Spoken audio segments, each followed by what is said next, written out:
Hello everyone, welcome back again with a new other video. So today we are going to discussing about case.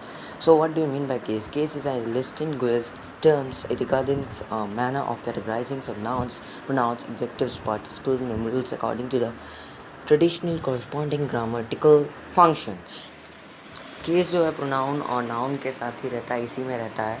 तो इसका जो वाक्य उससे इसका जो शब्द है उस वाक्य में रहता है, ये सब कह रहे हैं. तो केस जो है 3 काइंड्स में है: nominative case, objective case, possessive case. So let's discuss each kind in detail. So what is nominative case? When a noun or pronoun is used as a subject or verb is said to be in a nominative case. अगर कोई noun और pronoun किसी भी क्रिया के कर्ता के रूप में प्रयुक्त होता है उसे तब वह नाउन प्रोनाउन जो है वो नॉमिनेटिव केस में होना समझा जाता है. ओके, तो जैसे एग्जांपल है Ram is eating, cow is eat grass, he reads in class 7. सो इसमें यहाँ जो राम काउज ही जो है साथ में लगा है, इज ईटिंग, ईट और रीड्स, ये सब जो क्रिया वर्ब्स हैं वो सब्जेक्ट के साथ है. जैसे ही काउ राम क्या है, सब सब्जेक्ट है, और उसके साथ ईटिंग, ईट, रीड्स ये सब वर्ब है. और वर्ब के साथ अगर सब्जेक्ट लगे तो उसे हम लोग कहते हैं नॉमिनेटिव केस. तो ये नॉमिनेटिव केस पक्का होता है. तो ये सारे एग्जांपल नॉमिनेटिव केस के ही हैं. So objective case, when a noun and pronoun is used as a object or verb or preposition is said to be an objective case.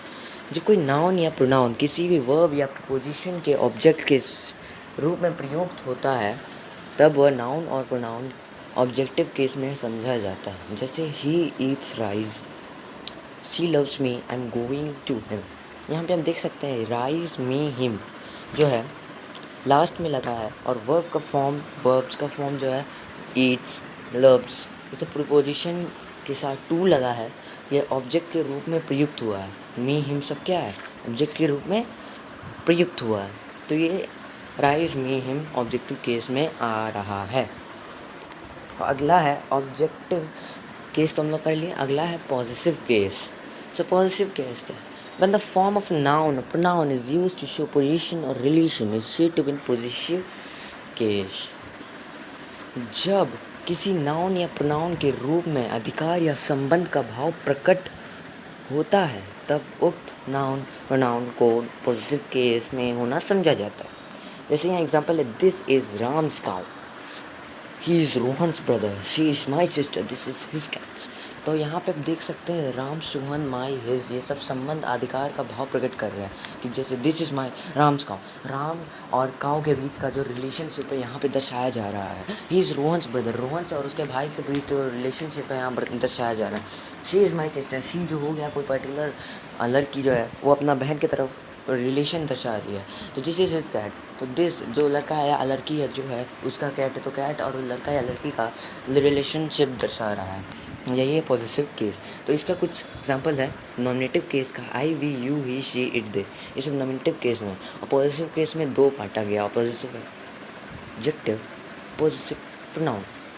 सो मैंने एक वीडियो बनाया comparison of adjectives and pronouns, उसे देखिए जाके, link description में है. उसमें possessive adjective और पॉसेसिव प्रोनाउन का मैंने डिफ्रेंशिएशन किया है. तो यहाँ पे हमने क्या बताया था, possessive adjective as a subject के रूप में यूज़ होता है, possessive pronoun as a objective के यूज़ में यूज़ होता है. जैसे आप एग्जांपल से ही समझ सकते हैं. Possessive adjectives, my, our, your, his, her, its, theirs, ये सब तो शायद ही लग सकता है ऑब्जेक्टिव में, तो ये सब्जेक्टिव में ही सीधा लगे.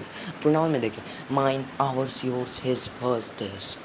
अब इसे आप सब्जेक्टिव में लगा ही नहीं सकते, ऑब्जेक्टिव में ही लगाना होगा, वरना ये कुछ कहलाएगा ही नहीं.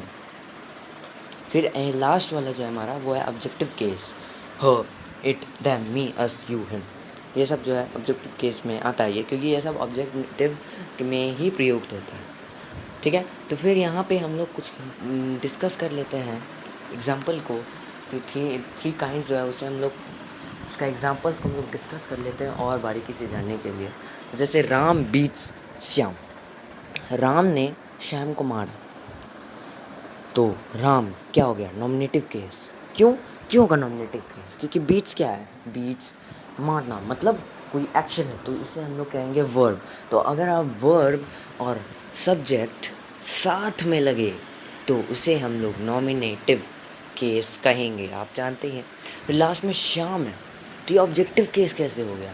तो अपने ऑब्जेक्टिव केस में पढ़ा होगा कि अगर एक ऐसा subject as a subject object में यूज़ हो तो उसे ऑब्जेक्टिव केस कहते हैं। सो राम बीच श्याम, नाम हो गया नॉमिनेटिव केस और ऑब्जेक्ट में है श्याम, तो ऑब्जेक्टिव केस।